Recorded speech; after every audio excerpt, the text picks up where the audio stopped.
Primero te quiero dar las gracias, Catalina, por animarte a presentar este libro.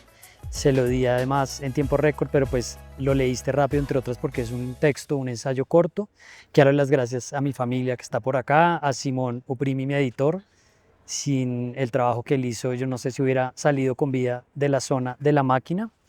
Y empezaría planteándole a la gente, pues, por qué el libro finalmente está hilando algunos conceptos y alguna experiencia mía como ajedrecista absolutamente novato, y este libro no se trata de ajedrez, sino quien no le interese ese tema, pues no es lo que va a encontrar ahí, porque decía hilar ese tipo de ideas con las redes sociales, la atención y el modelo económico que finalmente está succionando nuestra atención.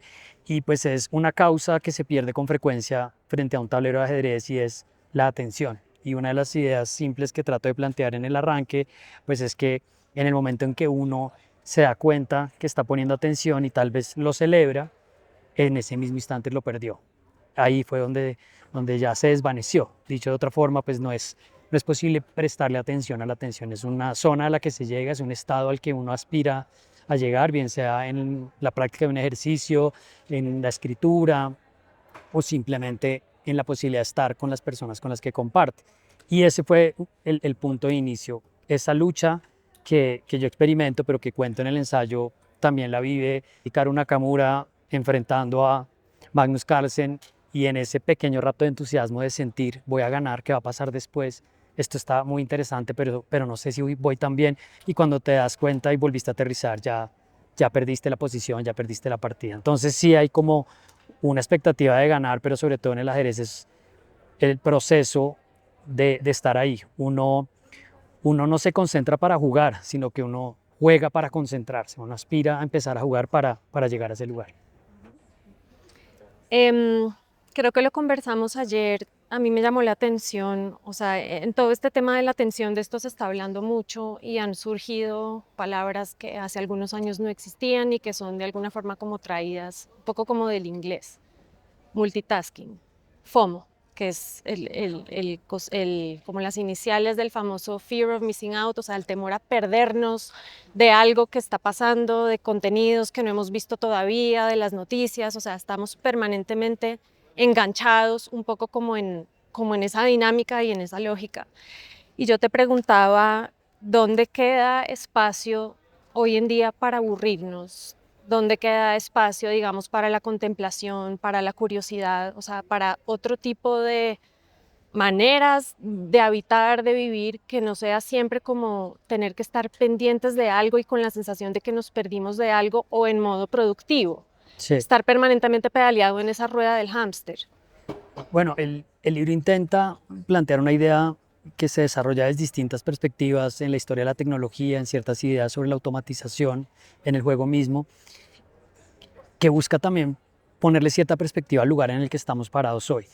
Y es que las distracciones que enfrentamos son trampas y dispositivos y hábitos que llevamos mucho tiempo inventándonos. Entonces, pues, por supuesto que enfrentamos un problema particular alrededor del uso de redes sociales, por supuesto que hay unas preguntas de las tecnologías que usamos hoy en día, pero llevamos mucho tiempo haciendo esto, pero a la vez intentando librarnos de lo que estamos inventándonos. Entonces, esto va de la mano con lo que tú planteas, porque hay distintas maneras de verlo. Muchos autores hablan de una crisis de atención. Uno de los que lo ha desarrollado de manera más clara recientemente es Jonathan Haidt, enfocado mucho en la niñez y la adolescencia. Pero hay otros autores que hablan no tanto de que no estemos poniendo atención, sino que estamos poniendo la atención a lo que no es. Sí, es como sí, claro que la gente sí está en un lugar, pero dice no en el que tal vez debería estar, empezando por el lugar físico en donde estás en un momento dado, en el que prefieres sacar el bolsillo, el celular y empezar a mirar cosas. Pero hay otras ideas igualmente interesantes que van con la idea del aburrimiento, y es la ausencia de fricción. Y es que nos hemos acostumbrado y hemos buscado entornos sutiles, maneras de interactuar en el día, de ir de una actividad a otra, donde estamos constantemente, pues también por nuestras propias razones evolutivas y como especie, de evitar las fricciones. Y eso empieza también a quitarnos la posibilidad, pues, de enfrentar la frustración. Y pues ahí hay una serie de historias que planteo en el ensayo, por ejemplo, de la historia de bíblica de Adán y Eva y de el fruto prohibido, no como una acción que no se debió haber tomado, sino como un problema de no haber sabido qué hacer con el aburrimiento, de no haber podido esperar. Y también cito un experimento muy famoso que de pronto algunos de ustedes lo han oído en una universidad norteamericana donde dejan a la gente en una habitación sin hacer nada durante 15 minutos, pero les ofrecen la alternativa de que se pasen corrientazos como para pasar el tiempo. Y un porcentaje altísimo de la gente prefiere darse corrientazos. Leyendo tu libro, o sea, Carlos habla, se va hacia atrás, o sea, habla también del Renacimiento, o sea, este es un ensayo que dialoga permanentemente entre el pasado y el presente y la manera como la tecnología también va cambiando y nosotros también vamos cambiando esa tecnología, ¿no? Entonces, uno de esos momentos claves que aparece muy marcadamente en tu libro y que evidentemente nos ha transformado la vida a todos es la aparición de Internet. Y cuando hablamos como del entorno digital o lo digital, solemos hacerlo también con metáforas con el tema de la infraestructura, ¿no? O sea, Sí. y tú hablas de Internet en el momento, al menos como de su creación original, como si fuera más bien un parque público, no Sí. necesariamente una autopista de la información, sino como un espacio verde, o sea, donde todo el mundo podía ir a pasar un tiempo, a divertirse, a encontrarse. Entonces, hablemos un poquito de eso porque es interesante para lo que viene después y que conecta con esto que ya vamos hablando de la forma como también eso ha capturado nuestra atención después. Sí, bueno, hay una pregunta básica de la relación del ser humano con la tecnología y por qué estamos innovando tecnológicamente. Y bueno, hay una definición acotada de tecnología porque por supuesto es un concepto bastante amplio, pero en el caso particular de Internet, y aquí yo recojo pues mis años de activista, yo trabajé en sociedad civil, además acá hay colegas que han compartido conmigo la causa en distintos momentos, y hace unos 15 años, tal vez finales de la década del siglo pasado, comienzo de la primera década de Internet presentaba una oportunidad democratizadora muy grande y había una expectativa enorme de lo que implicaba una tecnología que por su propia configuración, pues podríamos decir, abierta. Es decir, Internet no se desarrolló con la idea de que alguien explotara el negocio de entrada, sino que el propósito desde el comienzo fue la interoperabilidad. O sea, los científicos que se quedaban hasta tarde, lo que estaban tratando era de que las máquinas se comunicaran entre sí. Y hay muchas historias similares del desarrollo de la tecnología, en particular la radio también siguió esa misma vía, pero la expectativa que había en ese momento, que de manera entusiasta abrazábamos en América Latina, en Estados Unidos, era: tenemos que preservar esta configuración porque esto es lo que permite que haya movimientos descentralizados, que haya activismo, que haya periodismo. Y ahí en el libro recojo algunas declaraciones incluso utópicas que hubo en su momento. Por ejemplo, la declaración de independencia de John Perry Barlow, que es muy famosa para quienes trabajan en el sector, donde le estaban diciendo a los gobiernos: no se metan, este espacio es nuevo, este espacio es nuestro. Y en ese momento había unas alarmas que, por supuesto, personas que habían trabajado y que lo veían a lo largo de la historia decían, y es: ojo, porque esta tecnología puede empezar a cerrarse. Esto puede empezar a quedar en manos de actores con unos incentivos netamente económicos y podemos llegar a sacrificar otras posibilidades u otros espacios que permitan un uso distinto. Pero ahí, y lo dejo simplemente mencionado, también está un poco el riesgo o la debilidad que tenemos de evaluar nuestro propio presente. O sea, por supuesto que la historia nos dice mucho, pero lo que yo argumento en el libro es que si bien sabíamos y había una advertencia válida de que Internet iba a tener un desarrollo específico para dejar de parecerse a un parque y parecerse más un poco a un centro comercial, y pues esta no es una analogía mía, en realidad hay otros autores que la plantean, no terminó pasando como nos lo imaginábamos. Estábamos muy enfocados en la capa de infraestructura, en los tubos y en los cables, yo lo explico pero de manera sencilla, y lo que terminó pasando fue un desarrollo comercial, una conquista del territorio digital más enfocada en los intermediarios, en los actores comerciales, en las grandes plataformas, en las tiendas de aplicaciones, y a medida que eso va avanzando el sistema se va acoplando y se va cerrando para controlar un poco más la innovación externa. Internet es una cosa, las redes sociales son otras, y creo que nosotros alcanzamos a tener al menos una infancia y una juventud sin redes sociales. Sí, Al final nos llegó Facebook, pero los que somos de esta generación como que nos salvamos un poco de esa ansiedad que viven hoy en día los adolescentes de estar en, sí. no sé, en Instagram o en TikTok, consumiendo contenidos, produciendo contenidos. Entonces, sobre ese momento también de surgimiento de las redes sociales hubo también mucho entusiasmo inicial, ¿no? Y de la capacidad que podían tener para conectar personas, también, o sea, para todo tipo de propósitos, pero como tú bien lo cuentas en el ensayo, la tecnología a veces no contempla todo el potencial que tiene para bien o para mal, ¿no? Entonces, Sí. hablemos un poquito de eso, del surgimiento de las redes y ya del modelo económico que también se va de alguna manera como creando alrededor de eso.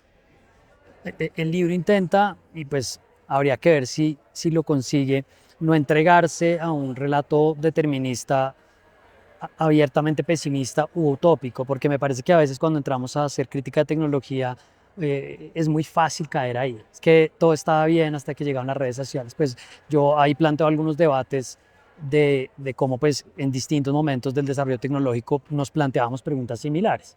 Por supuesto, cuando se creó la imprenta, cuando se creó la radio. Y las redes sociales, por supuesto que por su propia configuración iban a cambiar todo, pues aquí en este festival, y lo venimos hablando contigo y con los colegas en muchos momentos, el periodismo dónde queda parado, el periodismo en un estado como de desmaterialización, como de crisis, pero pues el punto fundamental es, hay una descentralización de las posibilidades de producir contenido y hay unos costos muy bajos para hacerlo. Entonces, pues las barreras de participación no existen, cualquier persona puede entrar a hacerlo y lo vemos en todo lo que existe hoy en día. Y en su momento inicial de Internet lo veíamos con los blogs, lo veíamos con páginas web incipientes y pues hoy en día encontramos maneras muy diversas de hacerlo. Ahora, la promesa inicial de las redes sociales también viene de la mano de un relato tecnológico que tiende como a pensar, y esto también, por supuesto, tiene razones comerciales para que se despliegue de esa manera, particularmente en Silicon Valley, y es que la configuración tecnológica es completamente indiferente al contexto analógico donde se produce. Es decir, no importa, si tenemos unas redes sociales poderosas, vamos a tumbar al dictador de turno, vamos a hacer un movimiento social exitoso y eso, por supuesto, que nos ha mostrado ejemplos. Yo incluyo evidencia de economistas colombianos, un estudio de Leopoldo Ferguson donde demuestra cómo la articulación es posible, pero pues evidentemente lo vimos en la primavera árabe, lo vimos tú que cubriste Venezuela tanto tiempo y viviste allá, lo hemos visto en esos contextos, lo vimos también durante la protesta social en Colombia que está cumpliendo el estallido 5 años en esta época, lo estábamos hablando, veíamos, decía, pues que podemos tener tecnologías abiertas y liberadoras entre comillas, pero pues el poder político va a encontrar el camino, el poder comercial para controlar, para reprimir, para identificar, para disuadir, y eso pues entra a jugar de manera directa. Las redes sociales impulsan la democracia, bueno, sí y no, y ahorita ¿Hasta qué punto? O sea, hasta qué con punto. sus limitaciones. Yo me acuerdo, ahora que mencionas el tema de la primavera árabe, cuando estaban esas protestas en la Plaza Tahrir en el Cairo, recuérdame el año, sería 2012, 2000, por ahí, más o menos. sí, Sí, sí, 2012, 2013. Bueno, unos meses después, recuerdo haber leído un artículo que publicó el periodista Malcolm Gladwell en la revista The New Yorker y el título de ese artículo era La revolución no será tuiteada y analizaba de alguna forma la manera en que, digamos, si bien las redes sociales servían, digamos, para convocar a la gente a salir a las calles, reunámonos aquí en la plaza, vamos a marchar o lo que sea, eso luego no podía traducirse necesariamente como en un movimiento político concreto y él hacía la comparación, digamos, ya como con el movimiento de los civil rights en los Estados Unidos, porque eso exigía disciplina, exigía otro tipo de acciones coordinadas, otro tipo de, pues sí, de estructura política ya que las redes no lo permitían. Entonces era buenísimo para la indignación, era buenísimo para calentar los ánimos, pero no llegaba necesariamente a conducir a un cambio de régimen, por ejemplo. sí. Y yo he visto también pues los años que llevo cubriendo política aquí en Venezuela, eso está clarísimo. Los guerreros del teclado agitan una cantidad de mensajes, o sea, todo el mundo participa, el debate a veces se vuelve, no sé, hiperradical o tóxico o lo que sea, pero no necesariamente se traduce en un cambio concreto.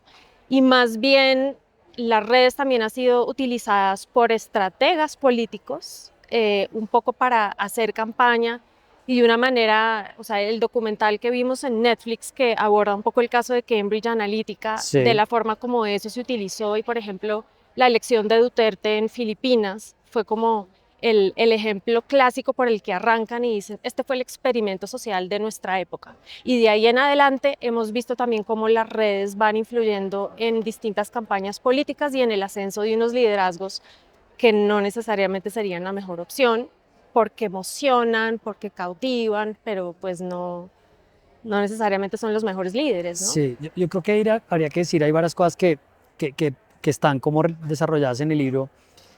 Lo primero y la razón por la que lleva ese título, que además poderle poner ese título tuvo un ida y vuelta con la editorial para decirle por qué era importante decir la zona de la máquina, que alguien decía, bueno, pero yo compro este libro, a mí esto no me dice nada, y es cómo están diseñadas las redes sociales. Y lo van a ver en detalle, para muchos de ustedes no es una novedad, pero pues está muy documentado y muy extendido el estudio sobre cómo el diseño de las redes sociales se asemeja a las máquinas tragamonedas. Es un diseño que está ofreciendo un esquema permanente de premios, incentivos y expectativa para seguir enganchado. Y pues el scroll y el swipe es una manera muy similar de la máquina del casino, donde yo no gané en esta, pero qué tal que en la siguiente gane. Y qué tal que este video no me gustó, pero qué tal que el que sigue sí me guste un poquito más. Entonces, una autora que es un libro maravilloso que se llama Natalia Dowsholl, escribe un libro que se llama Adicción por Diseño, Addiction by Design, y ella se mete a estudiar las máquinas tragamonedas de los casinos en Las Vegas y habla, pues es también un experimento etnográfico con muchísimos apostadores y ellos le describen a ella un estado hipnótico de estar frente a la máquina, que es la zona de la máquina. Saliste de tu propia agencia y entraste a un lugar en el que estás ahí una y otra vez. Entonces, ¿por qué es importante esto? Porque las redes están premiando las reacciones más monocromáticas, más simplificadas de cualquier cuestión y pues para eso es que se monetiza. O sea, ¿cómo monetizan? Pues tienen que llegar a unos indicadores, que además ni siquiera es atención directamente, es un proxy de la atención, porque tú no sabes realmente si la persona está poniendo atención, sino que dice, no, es que le dio like, lo vio, vio 10 segundos, yo con eso ya puedo vender publicidad. Entonces, como ese es el esquema, pues los llamados a respuestas rápidas, las reacciones son absolutamente viables y pues yo hablo un poco de la relación entre el diseño y la gente, cómo la gente adopta los objetos que son diseñados, pero cuando tú necesitas darle continuidad a eso, pues tiene que haber liderazgos, tiene que haber articulación, tiene que haber gente en terreno y probablemente el espacio para hacerlo no son las redes sociales. Ahí podríamos abrir otro foco que lo acabamos de ver en la elección presidencial sobre el uso de inteligencia artificial, sobre la coordinación inauténtica de cuentas y cómo eso empieza a generar reacciones en esos espacios de las redes, porque uno no podría decir que no son importantes los espacios en WhatsApp para las campañas, por eso hay que siempre tomar ese otro lado de lo que también es positivo lo que se hace. Pero bueno, voy a insistir en el tema de los liderazgos políticos, porque la tecnología también favorece o no cierto tipo también de liderazgos. Entonces, o sea, yo me acuerdo cuando uno mira como la historia de la Revolución Cubana, el primer realmente como, no sé si fuera el primero, pero al menos en América Latina, el primer líder político que entendió de manera brutal el poder de la radio y la palabra fue Fidel Castro en la Revolución Cubana. O sea, su mejor arma siempre fue el relato heroico que construyó a partir de sus discursos. Y la radio jugó un papel fundamental en ese proceso político. Luego, si uno mirara un poco más en otro medio, la televisión, Hugo Chávez fue como el gran maestro, entendió exactamente como los códigos del político que entretiene, que cautiva, que seduce, y era un showman. O sea, yo que tuve la oportunidad de verlo, o sea, de cubrirlo, pero también esa innovación de los aló presidentes, etcétera, ese medio le dio a él un poder impresionante.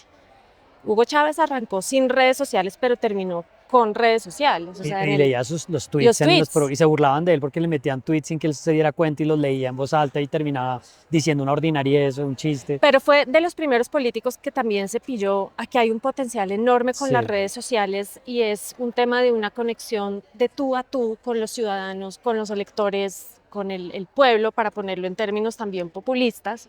Y arroba Chávez Candanga era de los primeros presidentes con esa cuenta de Twitter, arroba Chávez Candanga, y toda la gente era pendiente de cualquier cosa que sí. ponía. Aquí todos vivimos pendientes de lo que pone Gustavo Petro, en El Salvador todo el mundo está pendiente de lo que ponen Nayib Bukele y Trump. O sea, más allá de eso, creó hasta su propia red social, Truth Social. Entonces, ¿qué ha ido pasando? Porque también lo que hemos visto también es un ascenso de unos liderazgos que de alguna forma se pillaron también, que casi que no necesita más intermediarios. Claro. Y eso para abrir ahorita la conversación hacia la beta periodística, porque nuestro oficio por lo general siempre era eso. Éramos los intermediarios de un mensaje, de unas historias, etcétera. Ya no nos necesitan, o sea, somos cada vez más irrelevantes, no lo sé.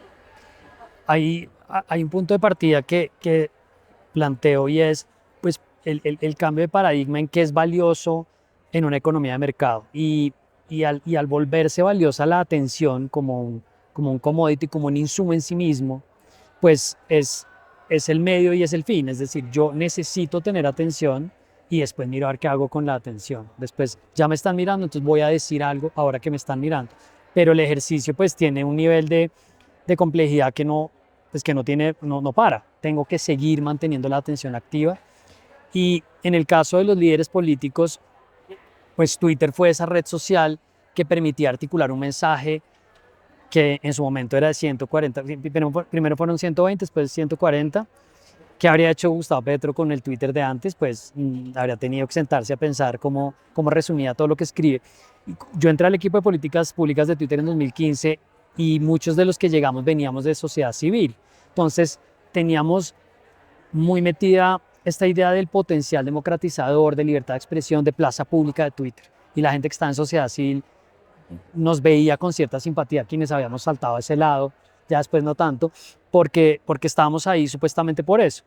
Pero el texto, y es lo que vemos hoy en día en las redes sociales, se presta mucho pues, para el colapso del contexto. Es decir, yo puedo decir cualquier cosa, nadie entiende bien de dónde vengo, nadie entiende bien para dónde voy, y eso mismo lo empiezo a usar yo como un dardo específico para apuntar gente y para descalificar o para movilizar opiniones. Entonces, en el caso de Twitter es lo más claro porque el diseño de la plataforma está hecho para que yo pueda exponer a alguien, para que yo pueda responderle a alguien, si lo puedo poner en la vitrina, puedo viralizarme y puedo ser importante. Eso lo entendió perfectamente en su momento Chávez, lo entendió también Correa y lo entendió Petro. Petro viene de un esquema de influencia muy textual de las redes sociales.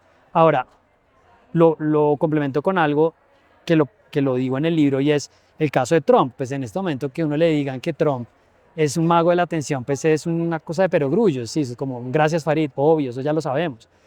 Pero es absolutamente llamativo que un político de 80 años que viene de la televisión haya entendido esos esquemas de influencia tanto en el texto como en el video. Y eso es algo que el libro trata de plantear y es que de alguna manera volvimos a la televisión.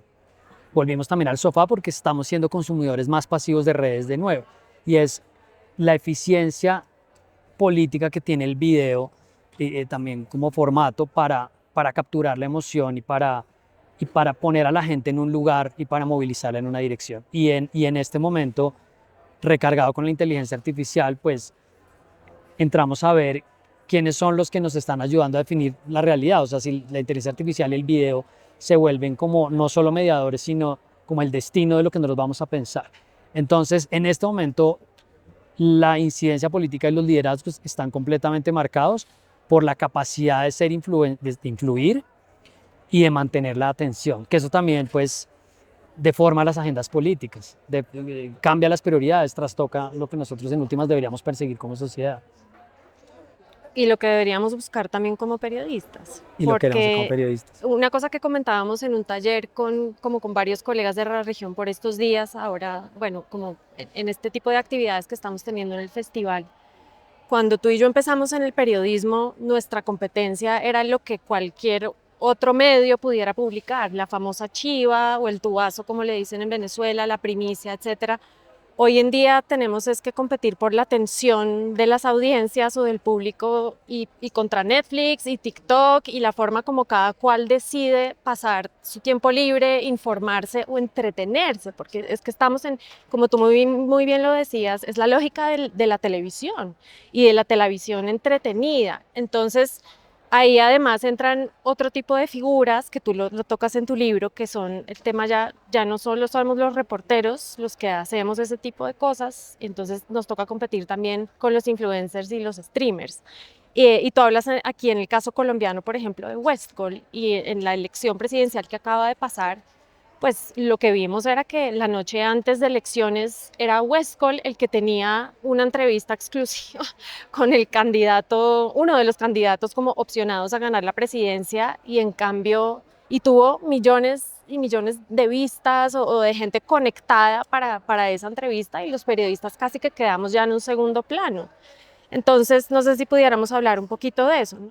Además, uno de los primeros textos que miramos con Simón cuando empezamos a pensar la idea del libro fue una columna que yo escribí hace un par de años que en la silla vacía que se llama Planeta Westcol, porque había salido una sentencia de la Corte Constitucional que le llamó la atención a este influencer porque él ha hecho varias cosas complicadas en su canal, ¿no? Creo que había intimidado a una mujer, pero en otra había habido como unas fotos de maltrato animal y en una que sí tengo claro había intimidado a un periodista. Básicamente lo llamó durante una transmisión al aire. Entonces la Corte Constitucional le dio una orden más que todo pedagógica. Entonces yo entré a explicarlo porque Westcol es un chico que debe tener hoy en día 26 o 27 años, que se crió en un ecosistema muy distinto al de las redes sociales tradicionales que nosotros entendemos. Él viene del mundo de los streamers, que son personas que juegan videojuegos y prenden una transmisión para comentar el videojuego y ahí eso empieza a tener unas dinámicas que además son difíciles de seguir, ¿no? Hay chats, hay invitados, hay visita, pero entonces después ellos empiezan, yo digo que es como una opulencia por merecimiento, ellos tienen una manera de decir, es que yo no tenía nada, de hecho Westcol participa en unas canciones de reggaetón, unos videos donde él dice, yo no tenía nada y ahora lo tengo todo, y está muy asociado a la cultura popular de los deportistas, entonces él se puede sentar con James Rodríguez, él se puede ir con Blest, salen los videos de él. Entonces ahí hay una política sucediendo, pero en el día a día de las transmisiones uno no ve conversaciones políticas. O sea, no es que Westcol haya dicho un mes antes de la elección, oiga, yo voy a cubrir las elecciones. No, él dijo, y eso que él más o menos tenía una idea de qué quería hacer, pero sabía que podía sentarse con Gustavo Petro en la casa de Nariño y sabía que Abelardo de la Espriella lo iba a sentar en su casa y iban a poder hacer algo con eso.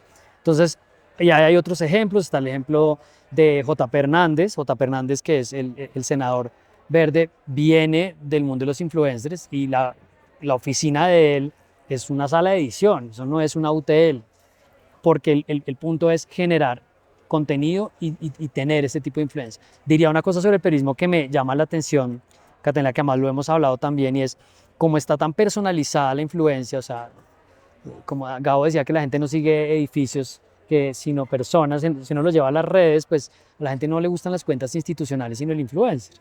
Y los periodistas están detrás de eso, los canales y los medios al principio no lo entendían, pero ahora lo explotan. O sea, los canales y los medios dicen, no, nosotros queremos tener nuestro periodista influencer, pero se volvieron públicas ciertas prácticas del periodismo que eran internas, que eso lo hace muy complicado. O sea, por ejemplo, cuando un periodista tenía una información sin confirmar, que podía ser una chiva, que podía ser una información reservada, no sé, de un asunto de vulneración de derechos humanos, pues lo primero que hacía era tratar de confirmarla internamente antes de sacarla. Ahora lo que hace es ponerla a mover afuera para ver si eso le suena a la flauta o no. Es como yo digo, eso es entre pescar con dinamita o pescar con anzuelo.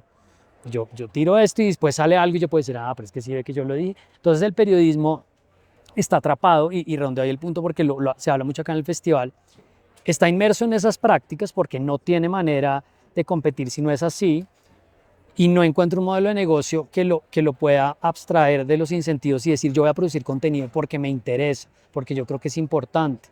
Pero el problema es que no solo tú puedes estar compitiendo con la máquina tragamonedas, sino, yo lo digo porque ha sido mi experiencia, en un punto tú ya no sabes si estás haciendo contenido porque es lo que tú piensas o porque es la audiencia tuya te está diciendo, está buenísimo, Carlos, hagan otra cosa de esas, pero ya sacaste algo sobre esto de Petro, ya dijiste algo de esto de Uribe, y entonces el periodismo por ahí yo creo que se pierde.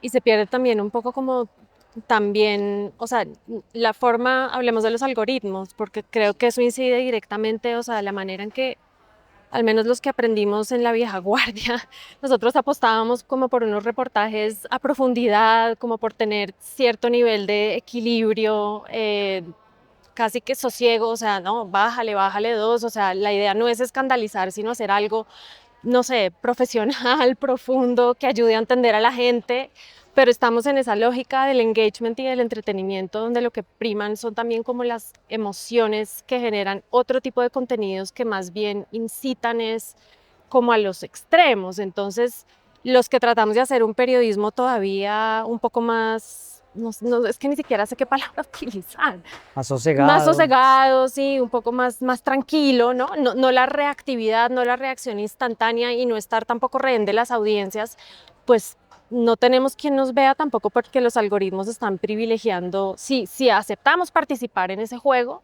están privilegiando otro tipo de contenidos que no Sí. es este, ¿no? Eh, el libro recoge además cosas que hemos trabajado con Linterna Verde. Acá hay gente de Linterna que estuvo, que está, que es una organización de la sociedad civil que fundamos con un grupo de colegas para entender mejor el ecosistema digital. Entonces, pues, una de las cosas que empezamos a mirar hace un par de años es qué tan, que pues esa respuesta aún no la tenemos, qué, qué tan, qué tanto refleja la discusión en una red social la realidad, ¿sí? Si te sirve para interpretar lo que está sucediendo.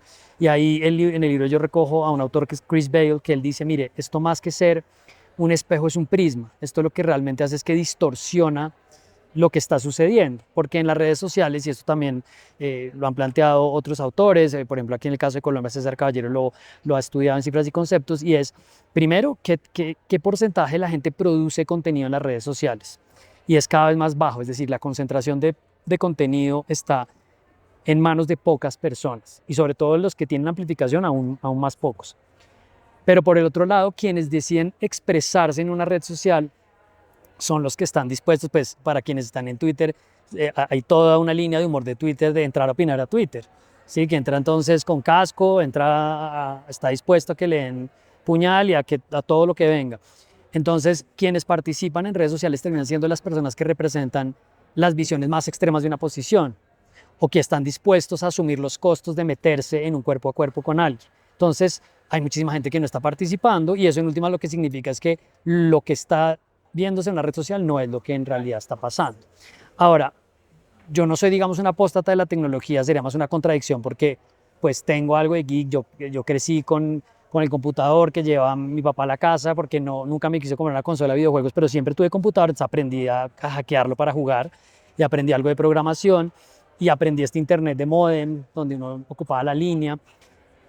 Pero sí hay una parte de eso que es toda la de la crítica, pero los algoritmos en últimas creo que tienen un valor en cuanto a la ayuda para descubrir cierto tipo de contenido, para estar como en contacto con intereses que de pronto difícilmente uno podría curar por sí mismo, ahí hay algo positivo, pero en el modelo de negocio de las redes sociales el problema es que pasamos de un esquema de red social, de grafo social, que era lo que tenía Facebook cuando uno dice yo veo el contenido que ponen mis amigos, a un esquema de descubrimiento, que es yo te voy a decir a ti qué es lo que vas a ver.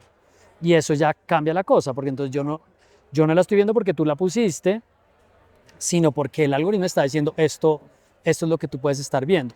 Y el algoritmo, en el caso de TikTok, digamos que la novedad del algoritmo de TikTok no es la red social en sí misma, sino el cambio al scroll infinito, que entre otras acaba con la publicidad, porque antes uno podía ver publicidad, tweet patrocinado, pues ahora eso está todo inmerso en lo mismo y está escogiendo ganadores todo el tiempo. O sea, el algoritmo de TikTok lo que está haciendo en el segundo, microsegundo anterior al video que sigue, va a escoger el video siguiente ahí, va a decirte, o te hace una fila de como un carriel de aeropuerto, van estas 5 maletas, van estos 5 videos. Y eso sí se va moviendo mucho al vaivén de lo que puede ser viral. Entonces, por ejemplo, para poner un caso sencillo de esta semana con Argentina. En el momento en que Argentina pierde la final del Mundial, surge la teoría de la conspiración de que algo pasó en el vestuario porque cuando salieron Messi dijo como nos olvidamos de todo muchachos, nos olvidamos, vamos a salir a jugar. Entonces dijeron, mire, que estaba raro esto. Y mire que después dijo esto. Entonces yo me metí a TikTok, pero yo quería ver a los comentaristas argentinos por fin agachando la cabeza diciendo perdimos. y lo único que había era la teoría de conspiración de que algo raro había pasado en esa final. Entonces el algoritmo pues me lleva a lo que llamamos la madriguera del conejo, porque ese contenido estaba muy caliente y era muy viral. Y yo creo que al punto de hoy la gente debe estarse preguntando, pero ¿será que algo de eso fue cierto? Es que ¿sabes? Yo creo que algo pasó ahí, que es cómo funciona la desinformación, que eso sería otro tema pues para conversar. Sí. Em, de pronto podemos abordar como eso, pero antes, o sea, tú mencionaste una palabra que para mí es clave y es también como el modelo de negocio. Y cuando uno entra a entender también, o sea, quiénes crean estos algoritmos, quiénes son las compañías, quiénes son las empresas, cómo funciona esta industria. Yo leyendo como el libro de Karen Howe, que se los recomiendo, Sí. ¿cómo es que se llama? Empire Empire of of AI. AI, exacto. Ahí hay una escena en el libro donde habla de Peter Thiel, digamos, el CEO de una de las empresas que ha sonado mucho también en nuestros países Sí. últimamente, Palantir, pero no es la única, Fundador de porque PayPal además también, él tipo, es fundador de PayPal y sí, también es accionista también en las empresas de Sam Altman y en otro tipo gran jugador de ajedrez de también. también. Y entonces Peter Thiel en un curso que él mismo participó en Stanford y en una conferencia que lo invitaron a dar, él justifica, digamos, la existencia de los monopolios y de estas grandes empresas, digamos, como para poder avanzar en estos desarrollos tecnológicos que han sido impresionantes, pero ahí entonces viene la pregunta, ¿y cómo se puede de alguna forma vigilar, regular? O sea, ¿qué tipo de acciones también pueden hacer otro tipo de instituciones ante unos monopolios superpoderosos como son estas grandes empresas? O sea, pues está la de Sam Altman, pero Elon Musk, o sea, y son quienes controlan todo este ecosistema mediático en el que estamos hoy en día. Sí, además tuvimos esta conversación en la mañana, pues hablaríamos, si he aprendido el término de un oligopolio en el sentido de que son varios jugadores muy fuertes y hay un proceso que se describe de manera breve, o sea, cuando Internet se crea es como la conquista del viejo oeste donde está el territorio para que la gente ponga una bandera y diga esto es mío. Y los modelos de negocio bajo los cuales Silicon Valley se ha desarrollado han sido, yo le voy a dar a usted un montón de dinero para que usted desarrolle un producto, capte la mayor cantidad posible de usuarios, los consienta, evite que vengan alternativas que puedan competir, yo los puedo comprar directamente, como fue el caso pues, de Meta, Meta compra Instagram, Meta compra WhatsApp, es decir, Facebook, y después viene un proceso que esto lo describe Cory Doctorow, que es un escritor intelectual canadiense muy activista de redes sociales, él le dice enshittification, que es enmierdificación, que dice es cuando ya tengo yo una base de usuarios muy grande, pero necesito monetizar, voy a degradar el servicio y voy a mirar cómo le saco a esto dinero, que es lo que en realidad uno puede ver en varios de estos servicios, pues porque además son gratuitos, entre comillas. Entonces, ahora la discusión está en, se tendrían que escindir estas compañías, ha sido una alternativa que se ha discutido, no parece realmente que sea un camino tan sencillo porque pues igual son compañías que tienen actividades y empresas en varios frentes, deberían regularse los contenidos, es otra de las cosas de las que Otra hemos hablado discusión. mucho, y donde yo pondría simplemente el punto para no aburrirlos y dejarlo, que lo planteo en el libro, parece haber un consenso que tenemos que empezar por los niños, niñas y adolescentes. Y lo primero que estamos encontrando es regulemos el acceso y el uso de las redes sociales para menores de 16 años, bien sea con una provisión general, que es más difícil de implementar y de seguir, o con el provisión de uso en ciertos espacios, como es el caso de los colegios. Entonces la regulación yo creo que tiene ahorita un nivel de consenso frente a qué está pasando con las nuevas generaciones, pero frente a la inteligencia artificial pondría yo un signo de interrogación gigante. Y el otro tema que es más de derecho a la competencia y estos conglomerados, pues está en manos de una administración republicana que ya dejó bastante claro, en este momento no vamos a tocar eso. Ya para ir terminando, bueno, yo aprendí de ajedrez leyendo este libro. No sabía que había un término que creo que es del alemán, corrígeme. Sí, lo vamos a pronunciar mal, pero es del Sí, alemán. bueno, intentaré. Zugzwang, algo Ah, así. no, lo estás pronunciando Bueno, no mejor. sé, Yo le digo Zugzwang. eso. Pero es como esta idea de que en un momento del juego ya cualquier movida de todas formas es perjudicial. Y a Sí, veces uno tiende, si uno cae como en el tecnocatastrofismo, uno puede caer como en esa idea de que ya no hay nada que hacer y que cualquier movida es perjudicial y ya, o sea, sí. jaque total, ¿no?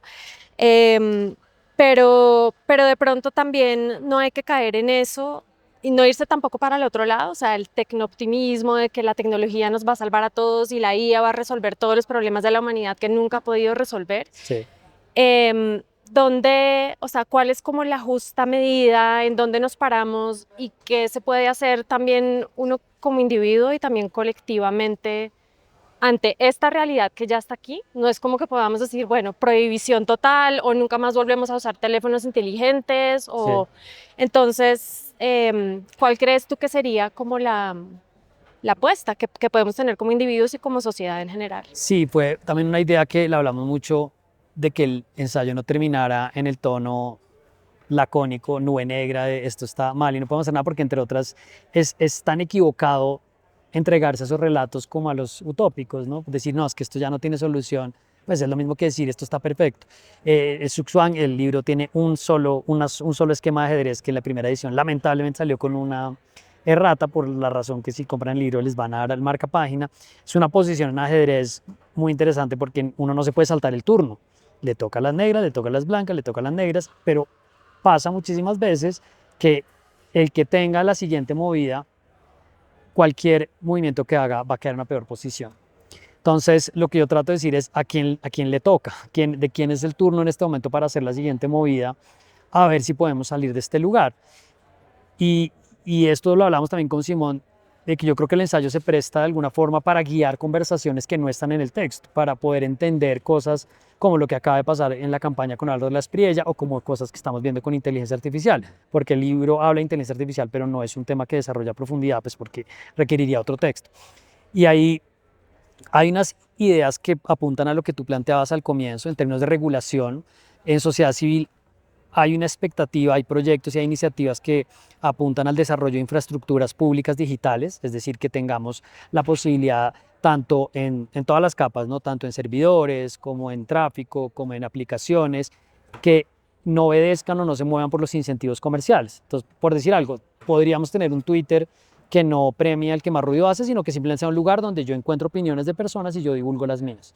Y es una infraestructura pública o compartida que por varias características técnicas podría moverse en distintos espacios.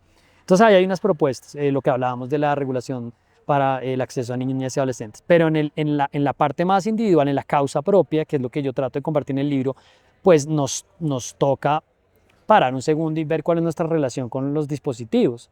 Y pues yo aquí más allá de que cito a una monja budista y hablo de meditación, pues yo ciertamente he sido parte de esta causa, porque yo lo he enfrentado tanto en el uso de las aplicaciones de ajedrez como si fueran máquinas tragamonedas, como en ese, porque todo se ha vuelto una máquina tragamonedas. O sea, si a uno le gusta tejer, van a encontrar una aplicación donde se monetiza tejer o se vuelve el que más likes tenga tejiendo. Es que uno diría, pero tejer, eso no debería tener, no. Y el ajedrez ha sido un poco lo mismo. Y por el otro lado, también ver de qué manera uno puede tomar cierta distancia tanto sobre lo que uno quiere decir en redes, que ha sido mi caso, tanto por lo que va a consumir, porque el problema de que la atención se vuelva como este espejito brillante, como este canto de sirena, pues es que apela a las reacciones más inmediatas nuestras y a los hábitos más complicados. Y esto pasa porque el celular pues no esté en la mesa de noche, que es lo primero que vemos cuando nos levantamos, lo primero que vemos, lo último que vemos cuando nos acostamos. Pasa por ponerle un poquito de fricción al consumo de ciertas aplicaciones que uno ya sabe que pues se le vuelven un barril sin fondo. Entonces diría que la causa está un poco ahí en revisar esa relación que tenemos nosotros y no olvidarse que esto sigue siendo un tema político, porque parte del problema de estos relatos tecnológicos de, no, es que esto ya quedó así, es que esto no tiene, como pasa, se trata ese tema sobre la bomba atómica. He leído muchas entrevistas de estos científicos, Denis Hassabis de DeepMind, pues también Karen Wow habla mucho con Sam Altman, y hay como una especie de inevitabilidad que ellos exponen en el desarrollo de esas tecnologías. O sea, el desarrollo de la bomba atómica, el caso de John von Neumann, que está en un libro muy bueno de Benjamin Labatut que se llama The Maniac, es como no tenemos alternativa distinta a esto. Tenemos que autodestruirnos, nos dieron el fuego y nos vamos a incendiar. Y creo que hay de nuevo esta idea de ajedrez de tienes que mover porque no nos podemos quedar quietos, pero tal vez el turno es nuestro y podemos salir, o el turno es del otro y nosotros podemos esperar y encontrar un poquito más de distancia. Bueno, pues ojalá tengamos esa capacidad de pausar un poquito más, de reflexionar y Sí. encontrar como otro tipo de respuestas que no sean automáticas. Pero bueno, yo te quiero dar las gracias, No, Carlos, Cata, a ti por esta este libro, charla. este ensayo, se los súper recomiendo. Es cortico, es muy entretenido, van a aprender de una cantidad de temas porque Carlos conecta una cosa que no tiene nada que ver con otra de manera muy entretenida. Entonces es un libro ágil, fácil de leer, pero de todas formas estamos aprendiendo con él todo el tiempo. Y a ustedes, pues, creo que no puedo cerrar esta charla con otra palabra que no sea gracias por su atención, porque De acuerdo. mil gracias por este tiempo que nos dieron. Gracias a todos, gracias Catalina.